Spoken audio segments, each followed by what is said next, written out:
Meni uyuma qancha so'mlik ақша ketadi dualna desanglar do'stlar, men sizlarga hisoblashni o'rgatib qo'yaman. Hozir men hisoblashim shunday polistирол blok men hisoblayman.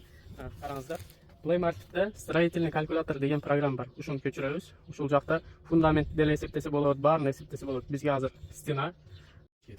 Расчет стен по своим размерам. Высотасы 30 см, ширина 20 см, длина 60 см. Длина стены 10 га үй салсақ, общий узуны 40 метр. Высота стены 3,5 метр. Вес одного блока 17 кг. Толщина раствора 1 см, 10 мм. Стоимость блока 190 сом азыр. Полистирол блок. Добавить проемы. Название окна.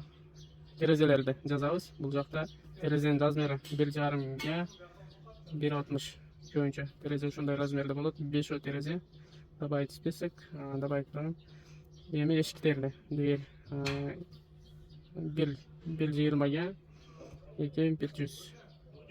Добавить список. Ошондо 14,5 квадрат болот өзү.